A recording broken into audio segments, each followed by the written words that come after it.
Welcome back to another Askari Cast. My name is Rod Van Blake, author of the Ancient Illumination series as well as Yambani Chronicles. I am joined once again by Andrea Rose Washington. Hello.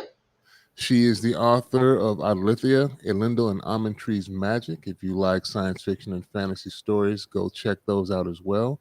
We are also joined by Jordan Purnell Jackson. Hey, everybody. He is the creator of Eve of Insurrection, and now I think he's about to release Reclamation as well. He's got that copy Gotta get sold that good. plug. Got a plug Yeah. right there. He's also the graphic illustrator of the Ancient Illumination graphic novels and the soon to be released Yambani Chronicles comic, Genesis of a Chaos Master. And he also did the illustration for Jericho's Bane comic. Today, we are back one more again for another Halo episode, streaming right now on Paramount Plus. We are up to episode 7, Inheritance, which I have to say, I was a bit surprised at this episode, mainly because, to be honest, with all the ish we've been talking, I wasn't as annoyed as I thought I would be with Quano. I'm still annoyed with her, but this was a bit of a reprisal for her because we get a flashback scene as they start off with showing her in Madrigal, and Quan, like, she was a joke way before, like nothing new. I word for word, I said, "Oh, so she was a well, I'm not. This is PG. She was an itch from the get go. So I was like, okay, so she's staying true to who she is. Yeah, I was like, this is ridiculous. We get her with her father and family, or I guess their gathered family on Madrigal at the what is it? Kind of like a fuel refinery or something that they were on. Now, as we watch more of the Yeah. shows, we finally get more specification on where they're located on Madrigal. So they refine some type of fuel that he was in charge of, which is, I guess, some clarification for the conflict between them and some of the administrative people on the UNSC, where they wanted to dig for more fuel, and he, I guess, was hindering that progress, which, they were about their money. So we get that little flashback scene, and then true to form, my girl is just, fresh off of knocking Soren out. She takes his little dune buggy and speeds off headlong into a freaking sandstorm. That was straight out of Mad Max, man. I Yeah, was like, I couldn't unsee it. I was like, yo, she on some Mad Max right now. She don't have no goggles. She just driving right into a sandstorm. Like, okay, Quan. Okay, and where she's you going? speeding up. Go At that ahead, moment, I Andrea. still disliked her. I still disliked her at that moment. I was still very much Yeah, pilot. little Yeah. girl. If you do not stop acting like the world is ending, even though it is in your life, but still, if you don't just stop and think clearly and think for a moment without acting in anger and rage, maybe you'll get some answers. Maybe things will work better for you. Maybe Soren would have actually helped you out if you weren't acting like a little brat. Yeah. Did anybody else think Karma had finally caught up to her when she gets stopped and all of a sudden a hood's thrown over her face? I was laughing my butt off. I was like, yes, finally. I Something was then like, caught up to her butt and she can stop being stubborn, even though that doesn't seem to do it. She's captured by these. It's pretty cool to see the little mystic out in the desert with all the white hair for whatever reason. Everybody had just white hair. yep. White locks was crazy. Um, but yeah, I thought at that moment when they cut away, I was like, "Oh, something's finally going to happen to her." And I was disappointed, but like I said, I was not as annoyed with this episode, especially it being so Quan heavy. Mm-hmm. Yeah. It was mostly her It was and like 80% her. Soren's episode, pretty much, but more so focused on her. This was her growth episode. Her growth, yeah, I didn't expect us to get this. I remember a few episodes. I was like, I don't think they're gonna do it, and well, I did not think they it was had coming this season. they had a growth episode. I was like, Yeah. surprise, surprise, and I'm like, all right, cool.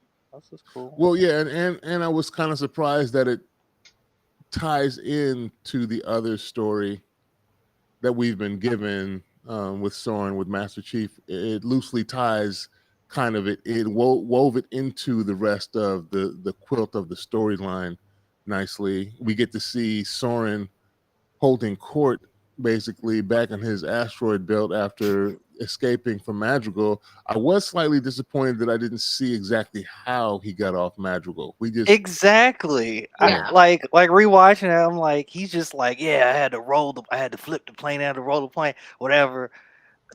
And I'm just like, wait, how did you get back here, buddy? I mean, I'm sure you found a way back, but I'm just like, this man got back pretty quickly. I'm like, okay. yeah. Spoiler alert for anybody who hasn't watched up to episode 7 in Halo, but we're discussing it, and we're technically behind, so I don't know why you would, if you were watching the show, why you wouldn't be caught up to this point.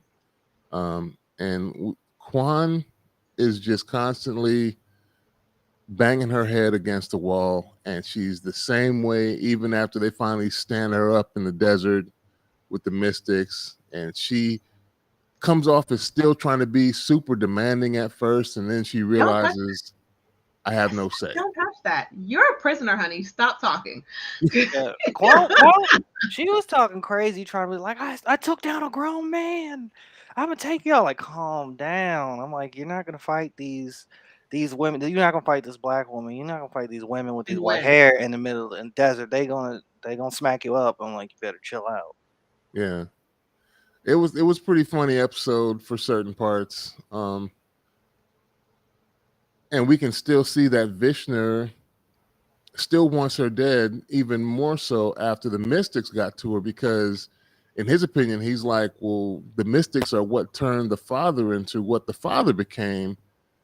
And I don't want another one of those. I told you I wanted to nip this in the bud. And then now the assassin done failed me. And he's talking to one of his, like, I guess his second in command, like, don't you fail me too. And so they done gathered up the old general. I'm like, why is Quan just out in the open? Like, I don't. Mhm.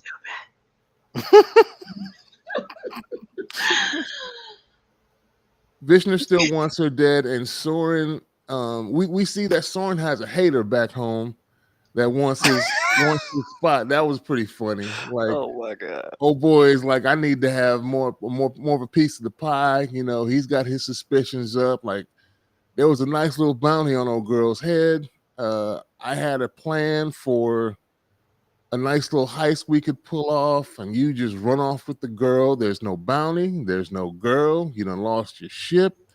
And now you just pop back up like nothing happened with all these wonderful stories as we're, partying. And Mm-hmm. so you can tell old boy is, and you can tell his woman is pretty much instigating, I think, a majority of it, because they're speaking another language. No, Yeah, subtitles said it was like Hungarian or something. I was like, oh. She was telling him to stop. She was like, chill, just enjoy. He's like, these aren't my people. And she was like, they could be. Just chill, get me a drink. She didn't want him. Now, I will say, I do believe maybe she wants him to be in charge, but not in the way that he was doing it, because he wasn't, when he confronted Soren at Soren's house, at Soren's party, he was not standing with his, like, his shoulders back, talking from his chest, like, see, I don't know what you're talking about. He was like hunched over, a little like very timid. Yeah. Like, no, that's not how you start a revolution, honey. You want to take Soren down? You take Soren down. You don't sort of like, you don't know what you're doing. I think. I mean, because I and then walk off like, let's he's drunk. No, that's not how you start a revolution. Yeah. Now, yes, I definitely agree. The wife probably, or the girl was probably wants him to be in charge, but not like that. Not looking all weak and stuff where you just roll over and show your belly because everyone's looking at you like, this drunk guy. She was cautioning him initially, but either it might have been another woman that was talking to him, but later on, she's getting her mad rapper on, like, tell him why you mad, son, in the other language. When he initially brings up like the issue, like after he speaks up, she's like, no, don't get quiet now. Speak up. Tell him, tell him. And he should have said it with his shoulders back, head held high. Yeah, and another thing, but not. And we could have done so much. Like, dude, I could push you over. The way you're looking right now, I could push you over.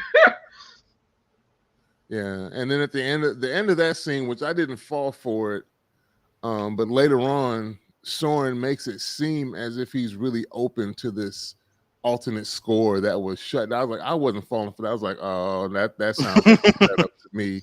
He's making nice right now, but I think he's going to take his opportunity to prove his point later on, and I was proven right.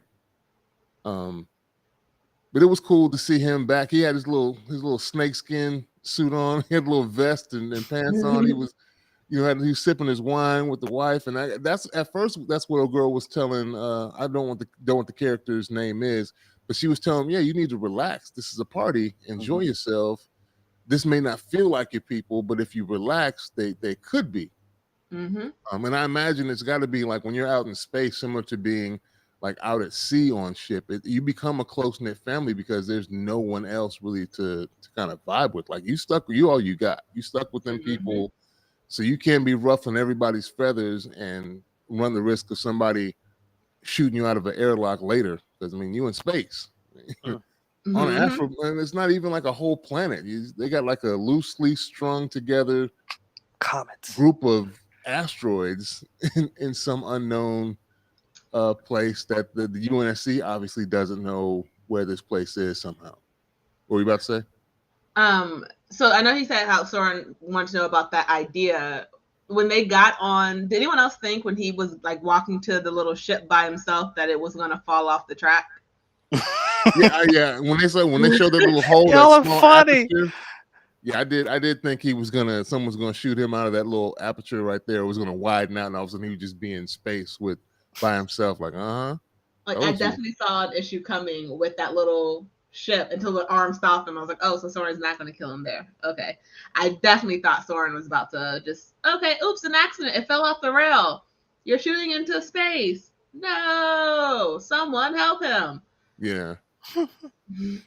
And then when they're having the discussions with Soren's wife, you see that he just can't seem to let Quan go simply because of his perceived obligation to Master Chief.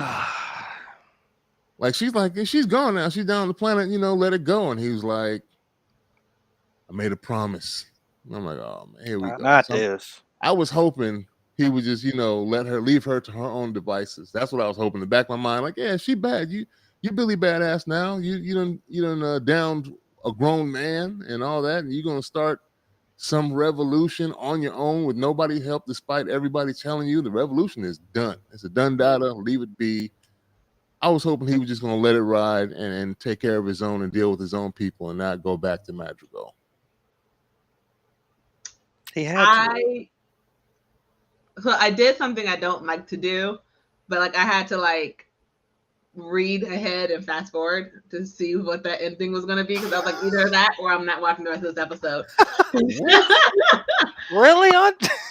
Because when he showed up, I was just like, why? Why did you do this? I can't not think of a single logical reason for you to do what you just did. For you he want that money. She still owe him a ship. She still owe him a ship. We all know why. That's not why he came back. We all know. It was forced writing. They just forced it. They forced it.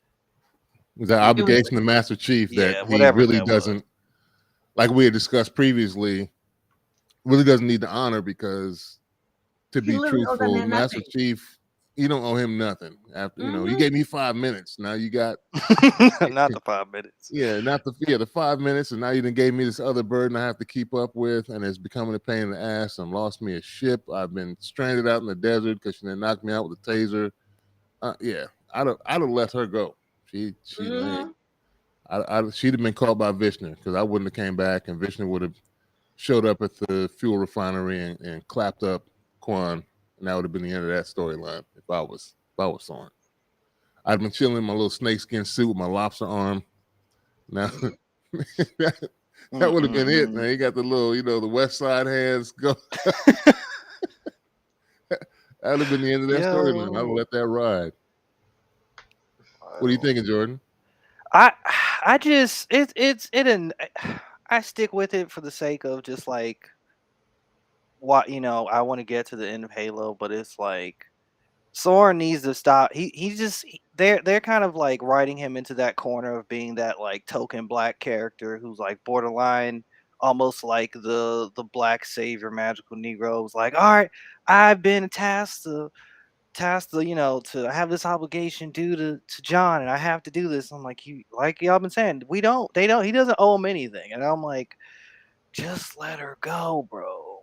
But when he showed up, I was like, all right, Soren, we're gonna see you do some things. And I was excited about that. Yeah. So this wasn't my favorite episode, obviously, but it could have easily, seeing the synopsis when Quan was going to be the focal point. I in my mind, I had assumed this could easily be like one of the worst episodes, and it wasn't. No, Yeah. it was. I mean, it was more entertaining than like literally like I don't know, but was it between episode 3, 4? We had some really slow points. This was like way more entertaining than those episodes for sure. And I'm like, good job. Okay, this is fine. And I like how they kind of brought her story. I feel like we're gonna get some closure. We've got some Some closure. substance So I'm to like, it, yeah. and some of that. We're gonna talk about her trip. I Yeah, guess we we can are. call it. Okay. Yeah, we're gonna get to that after, because they give us that kind of in the middle of the episode. So after the break, we'll come back and talk about her trip, which has been done multiple times, I think, over shows. I know Yeah.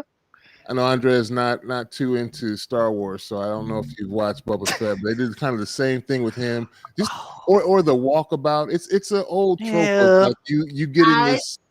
seen the one where Luke goes to the tree thingy. Yes, yeah, Yoda. yeah, similar things, but yeah, but this more particular where you get some type of medicinal help to see visions, and all of a sudden it's an old trope that they've It's done. my favorite trope. Is your favorite trope? It's one of my favorite tropes, actually. It's been done kind of ad nauseum. They did it in Book of Boba Fett when before he can get his gaffy stick, they have some like Oh my god, lizard climb up his nose, and he gets high and sees vision in order to get his gaffy stick and learn his kind of place in the world.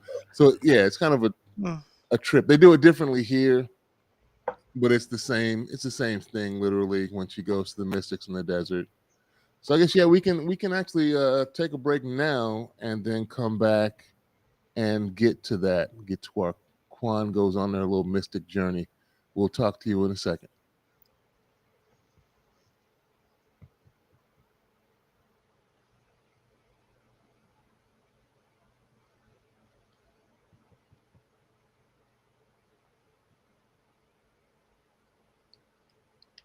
And welcome back to the second half of the Askari Cast. My name is Rod Van Blake, and I'm joined once again by Jordan Purnell Jackson. Hey, everybody. And Andrea Rose Washington. Hi. We are continuing our discussion on episode 7, Inheritance of Halo, streaming now on Paramount Plus. And we're getting to the part where basically Quan goes on a walkabout. She's demanding from the mystics to be told what they told her father, basically. And I don't know, is she ever given a name? Like, is she ever called by name, the leader of these mystics, the black lady with the white hair? Desiderata, I think that's not Okay. know if I'm saying, Does but that Quan was a everybody- name. But I don't think Quan ever like says her Yeah. name too often. But she does announce her name. Yeah. And so she's like, "You're not ready."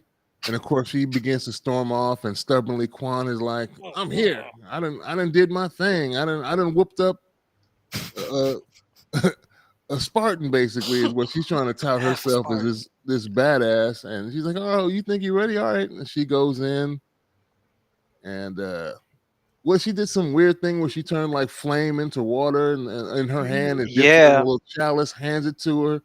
And that was interesting because Quan did that in the beginning of the episode. Like they have that kind of parallel reference to like what she did in the past with the flame, and I'm like, oh, yeah, like the flashback, and then, so she goes on a walkabout. Basically, she drinks the Jim Jones juice given to her in the desert, and ends up passing out, waking up in a vision, and then we finally see Master Chief in this episode, and he's not saying nothing at all. He's like, every time she follows him down the corridor. Like she wakes up, she's back on the Pelican, basically brought back to the UNSC when they first encountered each other on Madrigal, and she has no idea. She's like, "Why am I back?" She's in this like dream state, and it keeps going from scene to scene. Was kind of interesting.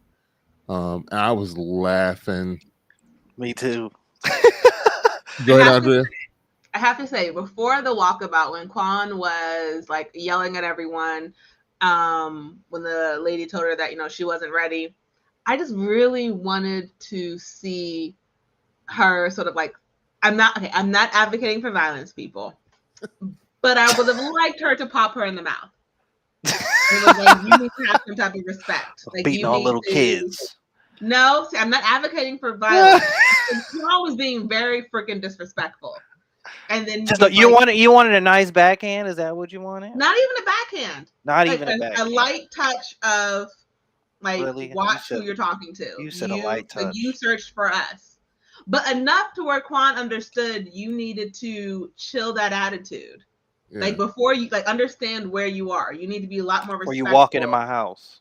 Like, you're in you're in my house, my rules. You don't get to disrespect me. Because it's like, it was showing that she was being so disrespectful and still got everything that she wanted. Yeah, she wanted to get a fresh one. Like, or make her wait till next episode. Like, make her show some type of respect to these women before they gave her what she was looking for. Because regardless of the fact, like, she had to go through what she went through in the walkabout and came out changed on the other end. How you gonna show up? How are you gonna search for them because they helped your father, and you're gonna come in there yelling at them, screaming at them, saying, "I'm gonna fight all of you," full of rage, and you're being so disrespectful, and then you still get what you want? No, they shouldn't. I'd have been rolling had they just all started mollywopping her right then and there. I'll fight all you. All right, then. That would have been hilarious. That would have been amazing. That would have been amazing. If she like, okay, and then was like knocked on her, like knocked. That's what I'm talking about. Like, there's something they needed to have put her in her place before they gave her what she wanted. She needed to be humbled a bit. Yeah, and she wasn't humbled before she wasn't humbled before the walkabout. She got humbled in it. Yeah, that's what I was about to say. Yeah, she got humbled inside it. That was crazy. Yeah. We got Rhett with his like. Butter on it. He makes me uncomfortable. There's butter on this Negro's teeth or something. He calling up to it. Butter, just thick. Yeah, he got butter on his teeth. He's giving her weapons like, oh, come on in here to make room. We got our fights. I thought they were about to have some like little ceremony, and no, the next day they made for a fight, and it gives her a chain, and on the other side is Master Chief in full Mark IV Mjolnir armor. Like, what you gonna do with that chain? Terminator chain. But honestly, though, the chain would have been more helpful than the knife. At least with the chain, she could have maybe like wrapped it tightly around his neck and cracked his armor. Had a better chance of doing that. She's not even strong enough to do that. I'm not saying the chain was smart. I'm saying it was smarter than trying to stab his armor. I mean, he definitely stood there and let her around his neck. Put over, like, okay, someone smarter could have like used it in a smarter way to like maybe tie him up, even if it was not going to hold him away, like something, versus just openly trying to stab armor that it didn't go in the first time, didn't go in the second time, is definitely going to go in the third time. Were you guys interpreting that as her dying each time the screen went black? Like, yeah, that was my interpretation. She dies and then just gets back up again. And then he come with a different, dumber weapon each time and give him another try. And basically, Master Chief at the end chain, gun. Just let her punch herself out till she finally got down on her knees and like, what do you want from me? Oh my God! With the Tyrese cry, it was pretty much. What else? What do you want me to do? What do you want from me? And she finally gets some clarity. That Master Chief offers his hand, like to accept her to get up and stand with us, and then leads her off into this dream world desert, and then somehow it doesn't have all his armor on the second time, and it just walks off, and you get this weird, like, what I'm assuming is a march of ancestors for her. Very Avatar, Last Yeah, Airbender, that just by the way, which I like. materialize in the end, like the end line Yep. into her Show, not father. the movie. Yes. And then it's explained that this is some type of portal, and we don't know where the portal leads, but we're protectors. And she's kind of giving some wisdom, and finally, I think she's starting to listen, because everybody's been telling her the whole time, you're going about this the wrong way. And he finally tells her that, we're both leaders, but we're different, and we have to lead the same way. So no, you don't have to go and do things the way I did it. Obviously, you can't raise an army like I did, and people won't come to you the way they did for me. So you're gonna have to go about things a different way. You have your own gifts, use them. Mm-hmm. Right now, that gift is being a smartass, but we'll see what goes. So, Andrea, you have the most Quan hate here. So was this fulfilling for you? It was, but it also was too quick. It didn't seem short. Unless we can find out exactly how much time she spent in the walkabout, because we don't really know how much time passed between when she passed out until when she woke up, because between Soren's storyline and her storyline, even though we don't really know when they're happening, it looks like they're happening at the same time. So it's like, unless she was out of the walkabout, like she was out of it in that walkabout for like a week or 2 weeks, 3 weeks at a time. Probably 8 hours. It was probably a night. I feel like it was too quick. Okay. And whenever there's really a journey that's supposed to stick, a lot of times it takes a little bit longer for it to be like a true change, for true understanding, for true growth. It sometimes takes time. And I don't feel like this was enough time for it to truly stick, which is why I was like, I wanted, even though I don't advocate for violence, people, this is why I wanted it to be something to break her down. She needs to have time to reflect with before she does the walkabout, come to terms, and then go into that, and then come into more terms, and then change, but not, I'm going to be loud and angry, do the walkabout, I'm calm and serene now. It just wasn't, it was too quick for me. It's nice to see her not acting as a brat anymore. You wanted to see more of a transition. I wanted to see more of a true transition, yeah. And it just seemed like we need to fix her character because no one likes her. We're going to do it in one episode. We're going to do it in 30 minutes or 15 minutes. It wasn't even it was a montage, but it wasn't really a real montage of time passing and seeing her growing and studying and managing her rage and her anger. Because you really didn't let that go. There's no way you let go all the anger you had about your father's death in that walkabout. You may have come to terms with you're not going to be able to do it the same way your dad did, but you didn't. All that anger you felt did not just evaporate like that. You still need to process it. And I'm I don't think. I'm saying, unless we don't know how long that walkabout is, and every minute in there was an hour in the real world, or a day to, I don't know. It just seems too quick for me. And she still didn't really learn, because she takes everything super literally. Go back to where it all began, and she we've already heard that Vishnu has raised the bounty on her head. She makes no moves to kind of hide herself whatsoever. We see the general, the form, which I still think that general, the one that was left, sold them out in some kind of way. You see Vishnu interrogating her, trying to find out. The funny thing, ironically, he's trying to find out where Quan is, and then my man pops up with the iPad showing exactly where she is. She's right there. He hands her, so she's like, he doesn't. I don't even need to talk to you no more. And she states her business. Yeah. Go, do what you got to do. And of course, being the dastardly villain he's supposed to be, he shoots her in the back. Yeah, go handle that. Yeah, get them groceries. Wow, I wasn't gonna let you get them groceries away. Man, my boy is a cold piece. He is. And so they're on their way to go where Quan is off to, so she can have her actual physical walkabout back to where she, I guess, grew up or whatever. And miraculously, Soren is already there. Yeah, it was convenient how he just showed like, how did he know that she was gonna be there at that right time? He waited. Yeah. He's been there for hours. Yeah, so Andrea, they, to give you time.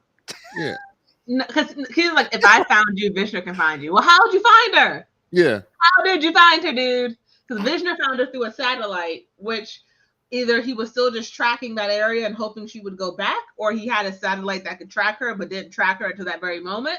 So that was very unclear for me too. It was like, were you just watching the settlement to see who went back? Yeah. Because it said like target. So it's like, okay, or did you have a tracker on her and it just dawned on you now to use it?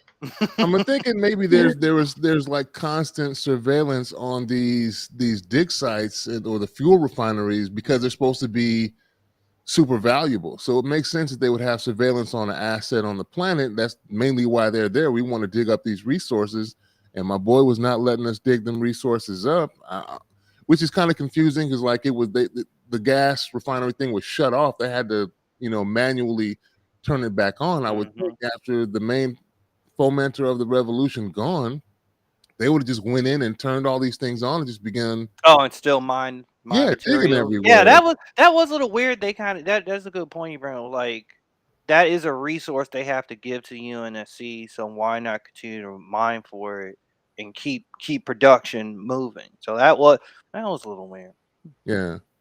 So we have a standoff briefly between Quan and Soren, which is going to be cut short because Vishnu's on the way, leading to a few of the cooler scenes, I believe, in this, at least for me, in this episode, as when the soldiers get up and then predictably Vishnu goes through this villain announcement over, he's got like a bullhorn and he's talking.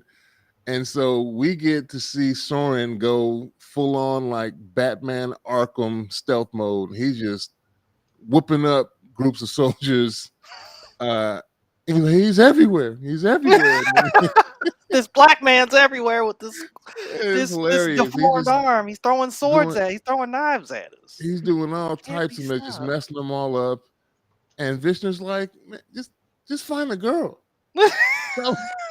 Stop worrying about him. We're not here for him. If he's so much trouble, just find her. And of course, she's slinking around in and under and around. She has an underground tunnel through the mining facility. It was interesting. I did like that part. Like I said, him going Batman Arkham on everybody and just whooping ass the whole time. Go ahead. Question. Maybe I don't know if I missed this or not, but this is what I was thinking while I was watching it. If you had the satellite to see where she was running through the base, why didn't you use the satellite to like literally watch everyone and it's like, oh, she's right there, or oh, he's right there? It seemed like you had it on an iPad, so it was portable, so you could see where everyone was. Like from you didn't have to get out the car. You could just direct. Like I just didn't. Oh my god, that would have been so it. funny. Oh my god. Unless I missed it. I think you would in order to capture her, you'd still have to get out. You got to get out the car. You'd have to get out. My thing though, with the type of weaponry they probably would have at their disposal, why not just like if you got satellite like nowadays, smart bombs, we could just that's what I'm saying. Like why did they just do that? Do they have that type of weaponry in Halo? Do they have like satellite rail guns and stuff? Yeah. In Halo? Yeah. They at least have a sniper. They have snipers. They have all types of stuff. They could have had They could have easily had a sniper. So it was like they were being stupid. Okay, there she is. She's moving. Target's moving. She should be in your sight. You see her? Yep. See her out. Like it. I just don't get why you used it to say, oh, I found her. She's here. Like I can literally see her moving at this refinery, and then you get to the refinery. Where'd they go? You've already seen where she is. Like just hold up the iPad again. Yeah. Somebody give Vishnu an iPad, please. Because you wouldn't get this scene without it. That's why you want the cool fight scene. You don't get that. I think it still could have happened though. It just would have been nice to cut away to like that could have been a cool moment of them cutting away to like satellite footage of seeing Soren killing everybody, and then like it would have felt like a video game as well. So it could have worked. It could have worked. That's true. It could have. They could have looked like a video game of seeing them like Call of Duty type stuff. Speaking of which, we do get some more fan service in this series for those that played the video games, of course, you see the Covenant dead bodies all over the place. And Vishnu making the comment, he gets called them ugly bastards. So these are the aliens everybody's talking about, ugly bastards. Yep. And as Kwan is trying to make her way through the refinery at the installation, she's looking around for weapons, almost gets cornered, and she finds a round object, which obviously is now after she uses it, I realized was a sticky plasma grenade from the games. I was so happy. I was so Yeah, happy and she to see that. sticks it to the back. And he's running away trying to figure out, well, what is this? What is this? What is this? Beeping and What is blows this? him up. And then scrambling underneath the vehicles, unironically, I know they're thinking this is going to be ironic. She just so happens to find Master Chief's specific assault rifle under the truck. Because when she wipes the dirt away, you see the 117 marked on the rifle. I'm like, really? Of all the rifles she could have found sitting under the truck, she finds Master Chief's assault rifle. Of course she found that. Yeah. They don't take their stuff with them? No, you One saw would in the other battles, Master Chief doesn't really care. He's like picking up weapons with his empty throws. He chucked the pistol at somebody. He don't care. Yeah, no, he'll get another weapon later. He's dropping them, even though it makes more sense he would keep them, especially if they're like customized for each person to have that specific weapon. Oh yeah, they've explored that in some science fiction where they have like they have weapons that may be like you need like some type of fingerprint or genetic to use genetic marker to use that gun, but no, not in Halo. Anybody can pick up the gun. unless you're talking about the artifact, because that's somehow genetically locked for a few individuals to be able to access. But yeah, that was pretty much a majority. This we've discussed everything in the episodes. I think we've all felt similarly about it. Like I said, I wasn't as annoyed. I was pleasantly surprised. I'll say that I wasn't as annoyed as I felt I would be with this particular character. And I do believe they did a better job of kind of fleshing her out and making her more relatable. Because all the other episodes where you see her, it's like it's instant hate. Like why? Mm-hmm. Why is this person here? Why does she need to be breathing still? Just get rid of her, please. And now at least this has given her a little bit a semblance of redemption. I've seen a lot of hate and vitriol online for the show overall, but I'm still enjoying it for the most part. Like I said, there's some annoying things that really annoy me about it, but I'm not as angry about things as I'm seeing online, which is hilarious to me. I'm not angry. Oh, Andre, you go. You started before I did. Okay. I'm not angry about it. It's kind of like I started out with this show not having high expectations, and so but this show is like it's not as good as it could be. It's like okay, it's just okay. We'll get into it as the season wraps up. I think a lot of the hate is coming from. So when I watched the show, because I did know a little bit about Halo, I didn't know a lot about it, but like I thought about it like any movie that comes from a video game, not a book or not like another TV show, but like anything that comes from like a video game, you have to expect them to change something to make it fit television. Yeah. Right. Like with Doom, they changed things. I had a whole list in my head of video game TV show or movies, and I just lost them all. But it's like you have to sort of expect them to have to change things to make it fit, and you can't expect it to be 100% pure to the game, because otherwise, just watch the game. That's what I was going to say. You have those things already. Yeah, so like it has to change, and I feel like people don't sometimes make that disconnect of okay, the Halo game is one thing. The TV show is going to be using some of the same characters, but the storyline or how they do things is going to be different, because it wouldn't really make sense in the show for him to never take his helmet off. Yeah, it wouldn't. Yeah. It does not. It does not. Wait, I mean, they would have a whole conversation. It does not. Andre, I feel like the only way I feel like that's what they're trying to do. Exactly, but I feel like it would be just a very different show if he never took his helmet off and he's just walking around just doing stuff. Half the things that they're doing wouldn't work. So like if they did that, this entire storyline with him growing doesn't work. With him doing anything doesn't work. That's what I'm saying. Like it cannot be the same rules as the game, because then just play the game. Because otherwise you're just like you're not getting a story. You're getting someone trying to put a video game on a screen and having a TV show by the rules of a video game. Had they done what I described, it would have worked, because you still have him take the helmet off. You just don't see his face. So he can, like I said, you can have the other characters react to him and have him actually take the helmet off and speak, but you don't see that face, so that you have the same thing. You can have the same interactions. You couldn't. You have to see it through the eyes of the characters around him. That character, much of that helmet is a vast majority of what the character game is. For the game. That's what I'm saying. It has to change, because the story when the episode when he's staring at the doctor through the TV screen, it won't through the when he has her like about to poison her, basically. It's not gonna be emotionally the same to not see the hurt in his eyes, not see the anger in his eyes. It's not going to play the same. You could still see the inside of the helmet. They've shown shots with you looking through and seeing part of his face. But you're not going to see how he's reacting to it. You're not going to see his visceral reaction. And if you don't get that emotional change, that scene doesn't mean as much. You're not going to see. So I'm saying, like, you could still do it, but it's not going. You couldn't have the same storyline, because they're trying to humanize him. You can't humanize him if you never see him. So unless you change the storyline, she's right. No, she's not.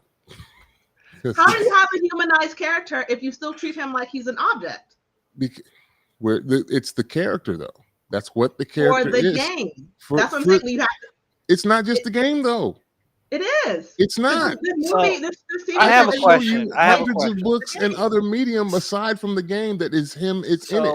And it's Rod, how did they just tell me, how did they explore in the novels or in a book? How did they explore Master Chief and his story? How did they tell that story? Just if you can summarize it. They basically, it's basically like a narration of what's going on, but he still doesn't take it off. You get that.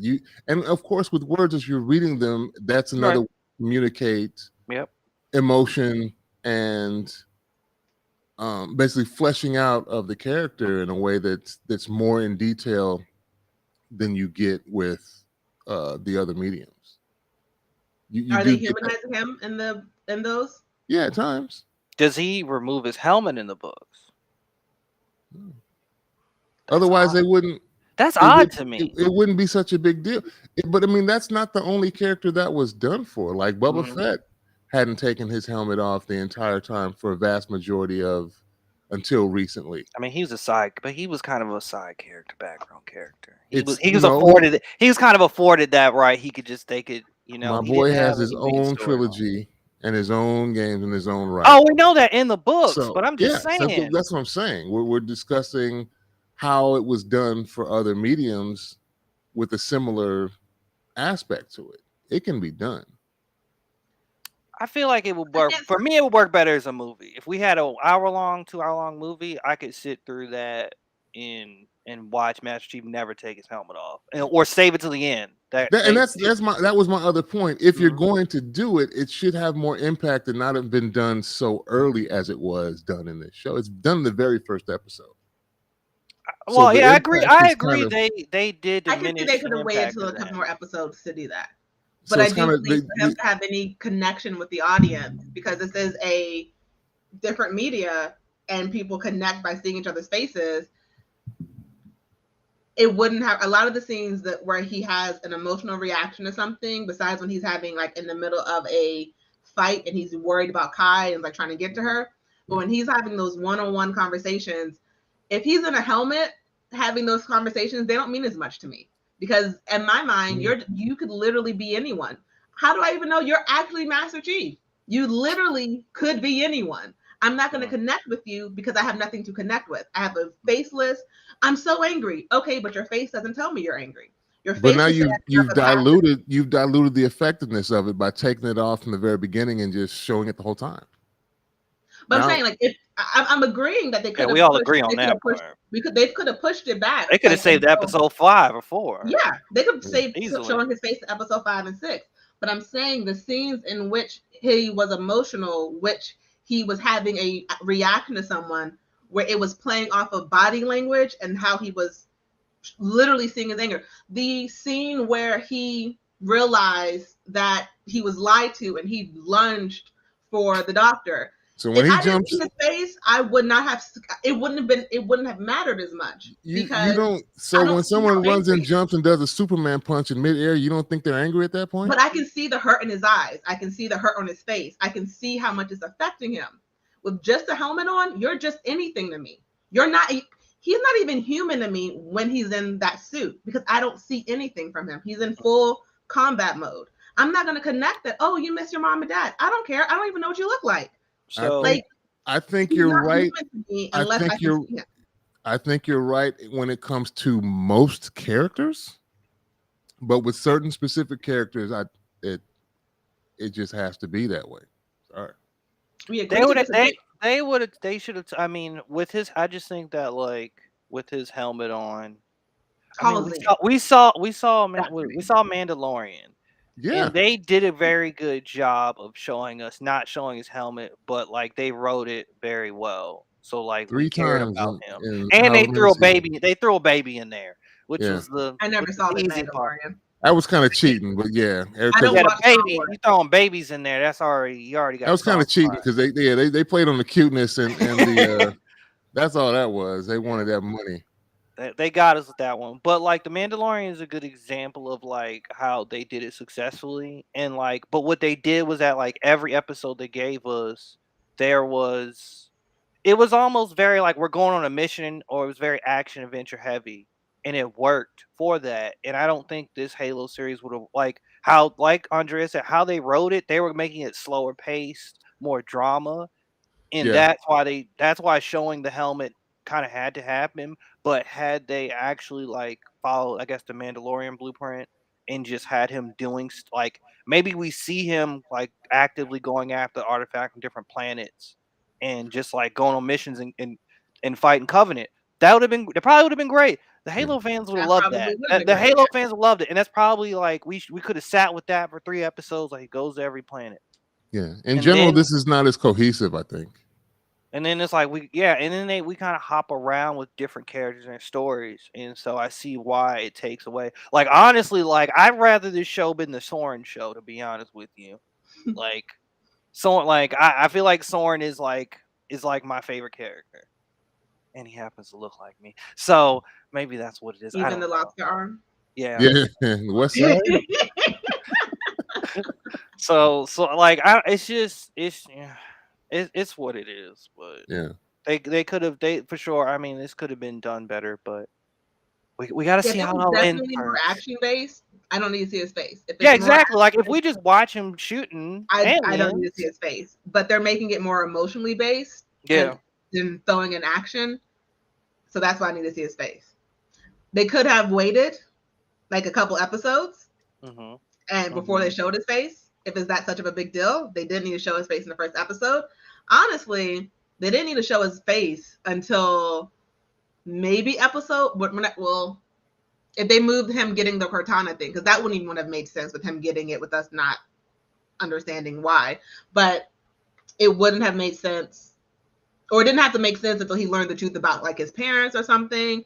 But like since they're making it more drama based, I'm like, you need that to connect, because they're trying to get us to connect and humanize him and see him as more than just, because I think that's the point of this show, is to make him seem more than just Master Chief, which is why I agree. That's why we need to see him. But if it wasn't about not making him more than Master Chief, I don't care if I never see your face. Yeah. But you're trying to make us see you more. They're trying to make us see him as more than Master Chief, which is why it's important to see his face. But if we don't need to care that he's Master Chief or know who he is under the helmet, I never need to see your face. If it's just you shooting and fighting, I never need to see your face. But if you want me to connect with you and see you as more than just what your outer layer is, I can never do that if I never see it. Yeah, we have to agree to disagree, because I think I could probably write up a GMC Marine for my own stories and do it, never show you his face, and still give you emotional linkage for readers On to paper, yes. identify On with. paper, yes. In film too, film and TV too. I think I could do it. Not for me. Challenges. Somebody's putting out Challenge challenges. accepted. Challenge.